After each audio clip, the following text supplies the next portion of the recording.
जय हिंद मेरे प्यारे साथियों, कैसे हैं आप सभी लोग। उम्मीद करते हैं कि आप बहुत अच्छे होंगे और हम भी बहुत अच्छे हैं। मेरे प्यारे दोस्तों, एक क्वेरी बहुत सारे बच्चों की चल रही है। बहुत सारे बच्चे बहुत लंबे समय से इंतजार कर रहे हैं एक वैकेंसी जो आ नहीं रही है। उस वैकेंसी का नाम है दिल्ली पुलिस। जैसा कि आप सभी लोगों को पता है, दिल्ली पुलिस कांस्टेबल का नोटिफिकेशन आने वाला है और इस वैकेंसी का इंतजार बच्चे लंबे समय से कर रहे हैं। सन 2020 से यह वैकेंसी अभी तक आई नहीं है। 3 साल बच्चों को इंतजार करते हुए 3 साल हो चुका है बच्चों को, पर अभी तक वैकेंसी नहीं आई है। तो आज के वीडियो में हम लोग डिस्कस करने वाले हैं दिल्ली पुलिस के बारे में कि दिल्ली पुलिस की वैकेंसी कब आने वाली है, कब इसका नोटिफिकेशन आएगा, कब इसका एग्जाम आएगा, कब इसका रिजल्ट आएगा, क्या योग्यता चाहिए, उम्र में छूट मिलेगी कि नहीं मिलेगी, सिलेबस में कोई बदलाव होगा कि नहीं होगा, ये सारी जानकारी आज हम जानने वाले हैं। क्योंकि नोटिफिकेशन आने वाला है। जो बच्चे तैयारी कर रहे हैं एकदम तैयार हो जाइए, नोटिफिकेशन जस्ट आने वाला है। जो सूचना हमें मिली है उस सूचना से पता चला है कि नोटिफिकेशन जल्द आने वाला है। तो आज के वीडियो में ये सारी बातें हम लोग डिस्कस करेंगे। तो सबसे पहले जो भी बच्चा चैनल पे नया जुड़ा हुआ है, सबसे पहले चैनल को क्या करेंगे, सब्सक्राइब करेंगे और वीडियो को लाइक करना बिल्कुल नहीं भूलेंगे। तो चलिए आज हम डिस्कस करने वाले हैं दिल्ली पुलिस के बारे में।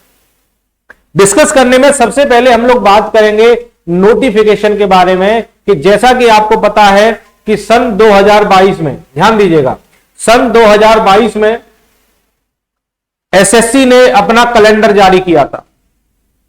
एसएससी ने अपना कैलेंडर जारी किया था और कैलेंडर में आपने देखा था कि एसएससी ने दिल्ली पुलिस की, देखिए मैंने कैलेंडर जो जारी किया था मैंने दिखाया हुआ है, पर आपको बहुत छोटा दिख रहा होगा तो आप बहुत परेशान मत होइएगा, मैं चीजें बता देता हूं आपको। इस कैलेंडर में जैसा कि आपने देखा था कि दिल्ली पुलिस की जो वैकेंसी है सिपाही की, ध्यान दीजिएगा, दिल्ली पुलिस की जो सिपाही की वैकेंसी है उसका नोटिफिकेशन की डेट डाली थी 2 मार्च। बोला गया था कि सर 2 मार्च को दिल्ली पुलिस का नोटिफिकेशन आ जाएगा। यह जारी किया गया था कैलेंडर 2022 में एसएससी का जो कैलेंडर जारी हुआ था उसमें क्लियरली मेंशन था कि दिल्ली पुलिस में सिपाही की भर्ती 2 मार्च को नोटिफिकेशन आ जाएगा। 2 मार्च को नोटिफिकेशन आएगा और एग्जाम जो है अप्रैल या मई में हो जाएगा। ठीक है। फिर 2023 में एक बार दोबारा से एसएससी ने अपना कैलेंडर जारी किया और जब दोबारा एसएससी ने कैलेंडर जारी किया तो इस बार दिल्ली पुलिस की वैकेंसी उसने नहीं डाली। पिछले बार वाले कैलेंडर में उसने सिपाही की वैकेंसी डाली थी, पर इस बार वाले कैलेंडर में वैकेंसी नहीं डाली गई है। ये वाला कैलेंडर आप देख रहे हैं, यहां पर आप देख रहे हैं दिल्ली पुलिस सिपाही के लिए कोई वैकेंसी नहीं लिखी है, पिछले वाले कैलेंडर में लिखी थी। इसका मतलब क्या वैकेंसी ये नहीं आएगी? क्या ये परीक्षा अब नहीं होगी? क्या एसएससी ने अपने कैलेंडर से दिल्ली पुलिस सिपाही की वैकेंसी को हटा दिया है? तो इसका मतलब क्या दिल्ली पुलिस में सिपाही की वैकेंसी अब नहीं निकलेगी?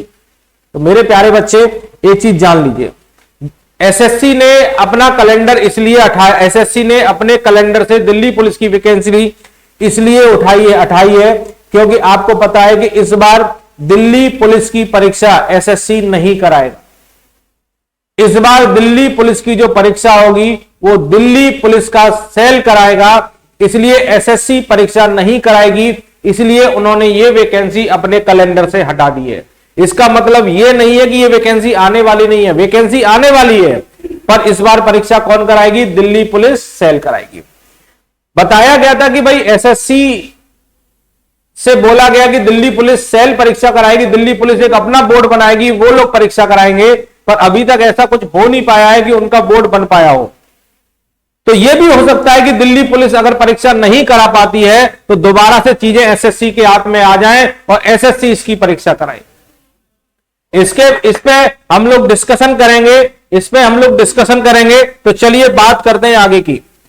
अगर मैं पहले इसके नोटिफिकेशन के बारे में बात करूं, दिल्ली पुलिस के नोटिफिकेशन के बारे में, ध्यान दीजिएगा, सारी बातें इंपॉर्टेंट है। एक एक क्वेरी, एक एक जानकारी हर बच्चे को मिलेगी। जो बच्चा नया है और जिस बच्चे ने अभी पहली बार तैयारी कर रहा है उसे सारी बातें दिल्ली पुलिस के बारे में बताई जाएंगी, और जो बच्चे इस वैकेंसी का इंतजार कर रहे हैं उन्हें भी सारी चीजें बताई जाएंगी कि अब नोटिफिकेशन कब आने वाला है। आपको जैसा कि पता है कि दिल्ली पुलिस कांस्टेबल रिक्रूटमेंट 2023 की हम लोग बात कर रहे हैं। जो पदों की बात हुई है वो टोटल कितने पदों की बात हुई है? 6433 पदों की बात हुई है। कि भाई 6433 पद लगभग आएंगे।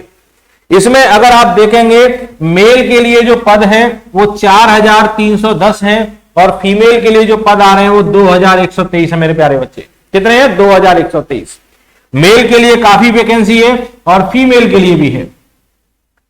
इन्हीं पदों को अगर मैं कैटेगरी वाइज डिवाइड करूंगा तो कैटेगरी वाइज अगर आप देखेंगे तो आप देखेंगे जनरल के लिए, ध्यान दीजिएगा, जनरल के लिए 2691 पोस्ट है, ओबीसी के लिए 239 है, ईडब्ल्यूएस के लिए 468 है, एससी के लिए 673 और एसटी के लिए 239।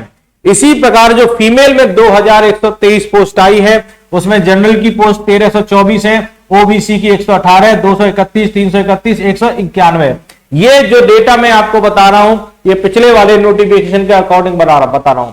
हो सकता है कि इस बार नोटिफिकेशन आए, वैकेंसी थोड़ी सी और बढ़ जाए या कुछ बदलाव हो जाए। जैसे कुछ बदलाव होगा तो मैं आपको सारी चीजें बताऊंगा, पर अभी तक यही फाइनल है कि इतनी वैकेंसी आने वाली है। पुरुष के लिए इतना रहेगा, महिलाओं के लिए इतना रहेगा। और आप देखिए टोटल 6433 वैकेंसी है और जब आपका सिलेक्शन होगा तो एक सीट पर कितने लोगों को बुलाया जाएगा? 15 गुना लोगों को बुलाया जाएगा, है ना। जब आपका रिटर्न का रिजल्ट आता है तो फिजिकल के लिए जब बुलाते हैं तो कितने बुला रहे हैं? एक सीट पर 15 लोगों को, मतलब 15 गुना लोगों को बुलाएंगे। 6433 का 15 गुना करेंगे तो 96,495 लोगों का सिलेक्शन होगा। कितने लोगों का? 96,495 लोगों को फिजिकल के लिए बुलाया जाएगा।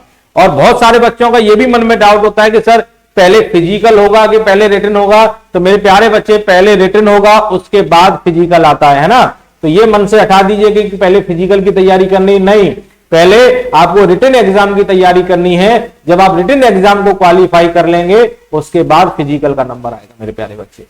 समझ पा रहे हैं चीजों को? चलिए आज के लेक्चर में सारी चीजें डिस्कस करूंगा, सारी इंपॉर्टेंट चीजें। अगर मैं शैक्षणिक योग्यता की बात करूं कि भाई एलिजिबिलिटी क्या मांगी गई है, क्या होना चाहिए, तो आप देखेंगे अगर आप मेल कैंडिडेट हैं तो आप 12th पास होने चाहिए किसी भी स्ट्रीम से और 12th में कम से कम 33% नंबर आपका होना चाहिए। कितना? 33%। इसके साथ साथ बच्चे ड्राइविंग लाइसेंस की और जरूरत होती है। आप पर ड्राइविंग लाइसेंस होना चाहिए 2 व्हीलर और 4 व्हीलर का, ठीक है। ये कंपलसरी है। जो लोग मेल है और सिपाही के लिए अप्लाई करना चाहते हैं दिल्ली पुलिस के अंदर तो 12th पास होने चाहिए और उनके बाद डीएल होना चाहिए। और डीएल लर्निंग वाला नहीं चलेगा मेरे प्यारे बच्चे, लर्निंग वाला नहीं, तो फाइनल वाला डीएल आपका होना चाहिए 2 व्हीलर और 4 व्हीलर का, ठीक है। तो जिनके पास नहीं है वो तुरंत डीएल पहले बनवा लें और जल्दी से डीएल को तैयार करा लें। और जो महिलाएं होती हैं उनके लिए 12th पास चाहिए, उन्हें डीएल की जरूरत नहीं है। अगर महिलाएं हैं सिर्फ 12th पास हैं तब भी उनका काम हो जाएगा, ठीक है मेरे प्यारे बच्चे। चलिए और आइए, अगर मैं आवेदन शुल्क की बात करूं कि जब फॉर्म निकलेगा तो शुल्क कितना होता है, तो जो बच्चा जनरल कैटेगरी, ओबीसी और ईडब्ल्यूएस के अंदर आता है उसका शुल्क मात्र 100 रुपए होता है। जो बच्चा एससी, एसटी, ईएसएम और डिपार्टमेंटल, मतलब जिनके मम्मी पापा कोई भी दिल्ली पुलिस में है, डिपार्टमेंटल लोग हैं, उनके लिए शुल्क कितना होता है? 0 रुपए। उनके लिए फॉर्म 0 होता है। सैलरी जैसा कि आप लोगों को पता है दिल्ली पुलिस के अंदर एक बहुत हैंडसम सैलरी मिलती है, बहुत अच्छी सैलरी मिलती है। और आप देख रहे हैं सैलरी जो है, आप देख रहे हैं 21,000 से लेकर 69,100 तक सैलरी मिल सकती है। और जैसा कि मैं आपको बताऊं ना, जो बच्चे नए नए ज्वाइन करते हैं ना दिल्ली पुलिस में, इन हैंड सैलरी, क्योंकि मेरे 2 साल 2-3 स्टूडेंट वहां पे जॉब करते हैं, तो इन हैंड सैलरी जो लगभग आती है 41-42 रुपए सैलरी उन लोगों की आ जाती है।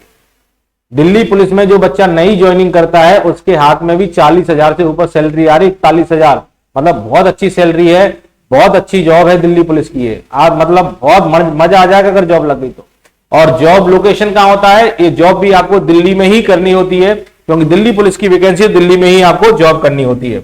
अगर मैं एज लिमिट की बात करूं, इसके अंदर एज क्या चाहिए, तो 18 से 25 साल इसकी एज है। अगर जो बच्चा ओबीसी कैटेगरी में आ रहा है तो उसे 3 साल का रिलैक्सेशन मिल जाएगा, और जो एससी एसटी कैटेगरी में आ रहा है उसे 5 साल का रिलैक्सेशन मिल जाएगा। एक एक जानकारी दी जाएगी, सारी बातें आपको दी जाएंगी। सभी लोग वीडियो को लाइक करते रहिएगा। चलिए, अगर मैं सिलेक्शन प्रोसेस की बात करूं कि सर सिलेक्शन प्रोसेस क्या रहेगा, तो मेरे प्यारे बच्चे सबसे पहले रिटन एग्जाम आपको देना होगा, फिर फिजिकल एफिशिएंसी टेस्ट देना होगा, फिजिकल मेजरमेंट टेस्ट देना होगा, डॉक्यूमेंट वेरिफिकेशन करना होगा और मेडिकल आपको देना होगा। इतने फेज से आपको गुजरना है, तब जाके आपका सिलेक्शन होगा। ये 5 फेस है सिलेक्शन पाने के लिए मेरे प्यारे बच्चे, ठीक है। आइए, अगर मैं रिटन एग्जाम की बात करूं कि सर रिटन एग्जाम के अंदर क्या क्या आता है, तो देखिए 4 सब्जेक्ट है। एक तो मैथ्स आता है, एक रीजनिंग आती है, एक कंप्यूटर आता है और जीके और करंट अफेयर आता है, ठीक है। तो मैथ्स के आप देख रहे हैं 15 क्वेश्चन आते हैं, रीजनिंग के 25 क्वेश्चन है, कंप्यूटर के 10 क्वेश्चन है और जीके के 50 क्वेश्चन है। इसमें करंट अफेयर भी शामिल है। एक क्वेश्चन जो है 1 नंबर का होता है, तो टोटल आप देखेंगे टोटल हमारे पास 100 क्वेश्चन आते हैं और टोटल नंबर भी कितने होते हैं 100, मतलब 100 क्वेश्चन 100 नंबर के होते हैं। इन्हें सॉल्व करने के लिए जो समय दिया जाता है मेरे प्यारे बच्चे 90 मिनट का दिया जाता है। और नेगेटिव मार्किंग की बात करेंगे 1/4 की नेगेटिव मार्किंग होती है 0.25। अगर एक क्वेश्चन सही करेंगे तो 1 नंबर मिलेगा और एक क्वेश्चन अगर गलत करेंगे 0.25 मिलेगा। बहुत सारे बच्चों के मन में यह भी डाउट चल रहा होगा, क्या सर इस बार पैटर्न चेंज होगा, क्योंकि बहुत सारी परीक्षाओं में पैटर्न चेंज हो रहा है। एसएससी ने एमटीएस में पैटर्न चेंज किया, सीजीएल में पैटर्न चेंज किया है, सब में पैटर्न चेंज हो रहा है। क्या दिल्ली पुलिस भी अपना पैटर्न चेंज कर सकती है? जी हां, दिल्ली पुलिस भी अपना पैटर्न चेंज कर सकती है। 30% चांस है कि पैटर्न चेंज हो सकता है। ये हमारा 2020 का पैटर्न था कि 2020 में जब दिल्ली पुलिस का एग्जाम हुआ था तब ये पैटर्न आया था। अगर पैटर्न चेंज नहीं होता है तो हमारा ये पैटर्न होगा। अगर पैटर्न में कोई बदलाव होगा तो जैसे ही कोई बदलाव होगा तुरंत आपको बताया जाएगा क्या बदलाव हुआ है। पर अभी तक जानकारी के अकॉर्डिंग यही पेपर का पैटर्न है कि 100 क्वेश्चन 100 मिनट 100 क्वेश्चन करने हैं 100 नंबर के 90 मिनट में। क्लियर मेरे प्यारे बच्चे? चलिए अब मैं थोड़ा सा इनके सिलेबस की बात करूं। अगर मैं सिलेबस की बात करूं, देखिए ये मैंने जो सिलेबस लगाया है ये आप मेरे प्यारे बच्चे देख रहे हैं, ये मैथ्स का सिलेबस है। मैथ्स के अंदर क्या क्या पूछा जाएगा आप देख रहे हैं, नंबर सिस्टम है, होल नंबर्स है, decimal, fraction, relation between number, fundamental arithmetic operation, percentage, ratio, average, interest, profit loss, discount, measurement, time distance, ratio and time in work. ये सिलेबस है मैथ्स का। एडवांस मैथ नहीं है, pure arithmetic maths है। जो topic लिखे हुए हैं एक बार अच्छी तरह देख लेंगे, ये हमारा मैथ्स का सिलेबस है। इसी प्रकार मैंने ये रीजनिंग का सिलेबस लिखा हुआ है। इतना सारे टॉपिक्स रीजनिंग के अंदर तैयार करने हैं और ये सारे टॉपिक्स मैथ्स के अंदर तैयार करने हैं। रीजनिंग के क्वेश्चन ज्यादा आते हैं, जैसा कि आपको पता है रीजनिंग के 25 क्वेश्चन आते हैं, मैथ्स के 15 ही क्वेश्चन आते हैं। तो रीजनिंग का वेटेज यहाँ पे ज्यादा है, तो रीजनिंग को बहुत अच्छे तरीके से पढ़ना है, हल्के में नहीं लेना मेरे प्यारे बच्चे। और ध्यान दीजिएगा मैथ्स और रीजनिंग के जो क्वेश्चंस आते हैं कैलकुलेटिव आते हैं, टाइम कंज्यूमिंग आते हैं, तो आपकी प्रैक्टिस बहुत अच्छी होगी, तभी आप मैथ्स और रीजनिंग के क्वेश्चंस कर पाएंगे, अन्यथा नहीं कर पाएंगे। तो प्रैक्टिस बहुत अच्छी करिएगा, ठीक है। चलिए इसी प्रकार ये जो मैंने सिलेबस लगाया है ये आपका देख रहे हैं जनरल नॉलेज और करंट अफेयर का सिलेबस है। आप पूरा दे सकते हैं, पूरा है हमारा सिलेबस में। History, geography, Indian economy, polity भी है, कॉन्स्टिट्यूशन भी है, साइंटिफिक रिसर्च भी है, मतलब सारा सिलेबस है। थोड़ा थोड़ा आपको सारी चीजें पढ़नी है। इसी प्रकार अगर कंप्यूटर में देखेंगे तो ये पूरा कंप्यूटर का सिलेबस है। ये पूरा सिलेबस मैंने लगा दिया, आप एक एक अच्छे तरीके से चीजें देख सकते हैं कि क्या क्या आपको पढ़ना है इस तैयारी के लिए। देखिए जो बच्चा इस परीक्षा को लेकर सपना देख रहा है कि सर ये वैकेंसी निकालनी है, तो इतने तैयार कर लेंगे तो वैकेंसी निकल जाएगी, ठीक है। अगर मैं बात करूं रिटन एग्जाम के बाद और क्या क्या स्टेप हमारे सामने आएंगे, तो रिटन एग्जाम के बाद अगला स्टेप होगा डॉक्यूमेंट वेरिफिकेशन। सबसे पहले क्या कराया जाएगा, डॉक्यूमेंट वेरिफिकेशन करेंगे, डॉक्यूमेंट चेक करेंगे आपके, और उसके बाद पीएमटी फिजिकल मेजरमेंट टेस्ट हो जाएगा। तो आप देखेंगे जो मेल कैंडिडेट है, ध्यान दीजिएगा मेल कैंडिडेट हैं उनके लिए अगर हाइट की बात की जाए तो 170 सेंटीमीटर चाहिए, और जो फीमेल कैंडिडेट है उनके लिए हाइट की बात की जाए तो 157 सेंटीमीटर चाहिए। और अगर चेस्ट की बात की जाए, सीने की बात की जाए, 81 सेंटीमीटर का सीना होना चाहिए और 4 सेंटीमीटर सीने का फुलाव करके ये सीना 85 हो जाना चाहिए, मतलब 4 सेंटीमीटर का सीने का फुलाव चाहिए। महिलाओं के लिए चेस्ट नहीं नापी जाती है, सिर्फ चेस्ट का नाप पुरुषों के लिए लिया जाता है। 81 सेंटीमीटर पुरुष की चेस्ट होनी चाहिए और 4 सेंटीमीटर का एक्सपेंशन, और हाइट जैसा कि आपको पता है 70 सेंटीमीटर। अगर हिल एरिया की बात करें, हिल एरिया मतलब मेघालय, मिजोरम, अरुणाचल प्रदेश, सिक्किम, जम्मू एंड कश्मीर, ये सब इन एरिया की बात करें तो यहां के लिए हाइट थोड़ी सी कम होती है, 165 सेंटीमीटर हाइट पूछता है। या फिर जो बच्चा डिपार्टमेंटल, जिनके मम्मी पापा जॉब कर रहे हैं दिल्ली पुलिस के अंदर डिपार्टमेंटल हैं, तो उन लोगों के लिए भी हाइट भी 165 सेंटीमीटर कंसीडर कर ली जाती है, ठीक है। और वैसे नॉर्मल हाइट 170 सेंटीमीटर ली जाती है मेरे प्यारे बच्चे। ठीक है, अगर हम बात करें पीईटी की तो आप देखेंगे 1600 मीटर की रेस होती है, जैसा कि आपको पता है 1600 मीटर की रेस है। अगर पुरुष कैंडिडेट की बात करें तो पुरुष जो है इस रेस को 6 मिनट में पार करेंगे। कितने मिनट में पार करेंगे? 6 मिनट में पार करेंगे पुरुष कैंडिडेट। अगर महिलाओं की बात की जाए तो महिलाएं जो हैं इस रेस को 8 मिनट में पार करेंगे। पुरुष जो है इसे 6 मिनट में पार करना है और महिलाओं को 8 मिनट में इस रेस को कवर करना है। अगर लॉन्ग जंप की बात की जाए, लॉन्ग जंप, तो पुरुष के लिए लॉन्ग जंप 14 फीट की होनी चाहिए और महिलाओं के लिए कितना होना चाहिए? 10 फीट होना चाहिए। मतलब पुरुष जो है 14 फीट की लॉन्ग जंप मारेगा और महिलाएं जो है 10 फीट की मारेंगे। और लॉन्ग जंप मारने के लिए आपको 3 चांस दिए जाते हैं। 3 बार में आप किसी भी बार अगर 14 फीट की मार देंगे तो आपका कंसीडर हो जाएगा, चाहे आप पहली बार में मार दीजिए, चाहे दूसरी बार में, चाहे तीसरी बार में। मतलब 3 चांस यहां पे दिए जाते हैं। सबसे कठिन काम है हाई जंप मारना, क्योंकि हाई जंप आसानी से नहीं मारी जाती है। हाई जंप मारने के लिए आपकी प्रैक्टिस बहुत अच्छी होनी चाहिए।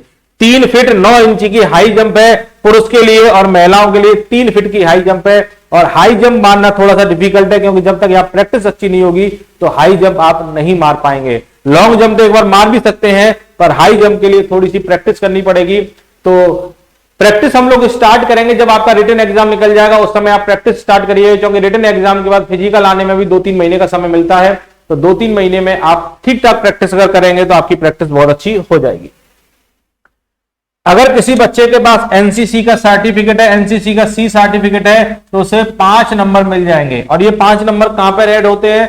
जब आपका रिटन परीक्षा होती है, जब आपका लिखित परीक्षा होती है, उसका जो रिजल्ट आता है उसमें ही ये 5 नंबर जुड़कर आपको फिजिकल के लिए बुलाया जाता है ना। तो रिटन परीक्षा जो होती है उन्हीं के नंबरों में ये एनसीसी वाले नंबर जुड़ते हैं। सी सर्टिफिकेट है तो 5 नंबर मिलेगा, बी सर्टिफिकेट है तो 3 नंबर मिलेगा, ए सर्टिफिकेट है तो 2 नंबर मिलेगा। डॉक्यूमेंट की अगर बात की जाए तो क्या क्या डॉक्यूमेंट की रिक्वायरमेंट होगी? तो आप 10th और 12th की मार्कशीट होनी चाहिए। अगर आप कास्ट सर्टिफिकेट लगा रहे हैं तो कास्ट सर्टिफिकेट होना चाहिए। और पुरुष कैंडिडेट पे डीएल होना चाहिए, ड्राइविंग लाइसेंस होना चाहिए। इतने डॉक्यूमेंट की रिक्वायरमेंट है। फॉर्म भरने से पहले इतने डॉक्यूमेंट आपके तैयार होना चाहिए। फॉर्म भरने से पहले, नोटिफिकेशन आने से पहले ये डॉक्यूमेंट आपके पास होने चाहिए। चलिए, अगर मेडिकल की बात करेंगे, मेडिकल के अंदर कौन कौन से टेस्ट होते हैं, तो आपको पता है मेडिकल के अंदर कुछ टेस्ट होते हैं। जैसे चेस्ट वाला टेस्ट होता है, चेस्ट का एक्सरे होता है, जिससे मालूम पड़ता है कि आपके फेफड़ों में कोई बीमारी तो नहीं है, आपको कोई टीबी तो नहीं है, कोई और बीमारी तो नहीं है, सांस लेने में दिक्कत तो नहीं आ रही है। ब्लड टेस्ट होता है, ब्लड टेस्ट से सारी बीमारियां पता चल जाती हैं। यूरिन टेस्ट होता है, धड़कन का टेस्ट होता है, वेरिकस टेस्ट, वेन्स होती है। मतलब बहुत सारे लोगों की आपने देखा होगा नसें थोड़ी सी उभरी हुई होती है, नसें थोड़ी सी बाहर निकली हुई होती हैं। तो जो नसें बाहर निकली होती है उसी के लिए टेस्ट होता है। जिनकी नसें बहुत ज्यादा बाहर होती है, पैरों की, हाथों की, तो उन्हें डिस्क्वालीफाई कर दिया जाता है। आई साइट नापा जाता है, आई साइट और कलर विजन का होता है, ये सबसे इंपॉर्टेंट। इसमें बहुत सारा बच्चा बाहर निकलता है। फ्लैट फुट और नॉक की, फ्लैट फुट पैर चपटा तो नहीं है आपका, फ्लैट तो नहीं है, और नॉक की ये वाला भी होता है, घुटने का। इतने सारे टेस्ट होते हैं मेडिकल के अंदर। ठीक है मेरे प्यारे बच्चे। और इसके बाद अगर मैं बात करूं कि सर इसका नोटिफिकेशन कब आएगा, तो मेरे प्यारे बच्चे नोटिफिकेशन की जो डेट थी वो 2 मार्च थी, पर अभी ऐसा लग रहा है कि 2 मार्च तक नोटिफिकेशन नहीं आ पाएगा। तो नोटिफिकेशन मान के चलिए मार्च के लास्ट तक ही आ पाएगा। मतलब बहुत लंबा समय हमारे पास नहीं है। तो आप क्या करें, तैयारी को स्टार्ट करें। मार्च के लास्ट तक नोटिफिकेशन आ जाएगा, और मार्च तक लास्ट तक अगर नोटिफिकेशन आ गया तो एग्जाम भी मई और जून में हो जाएगा। तो बहुत लंबा समय नहीं है एग्जाम में। तो जो बच्चा अगर सिंसियरली दिल्ली पुलिस को ज्वाइन करना चाहता है तो वो बच्चा आज से ही तैयारी स्टार्ट करे, अभी से तैयारी स्टार्ट करे, बिल्कुल भी लेट नहीं करेगा। मेरे प्यारे बच्चों, आपको अगर जानकारी अच्छी लगी होगी तो आप वीडियो को एक बार, चैनल को क्या करेंगे, सब्सक्राइब करेंगे, वीडियो को लाइक करिएगा। ऐसे और भी जानकारी आपको मिलती रहेंगी, और इनके साथ साथ इन सब की क्लासेस भी आपको मिलेंगी। मैथ्स की क्लासेस मिलेंगी, रीजनिंग की क्लास मिलेंगी, जीएस की क्लास मिलेंगी। सारी पढ़ाई कराई जाएगी, पूरी तैयारी आपको कराई जाएगी इसी चैनल पे, सक्सेस पावर के चैनल पे। मेरे प्यारे दोस्तों, चलिए आज के सेशन को यहीं पे विराम देते हैं। अगले वीडियो मुलाकात करेंगे। Thank you. जय हिंद प्यारे साथी।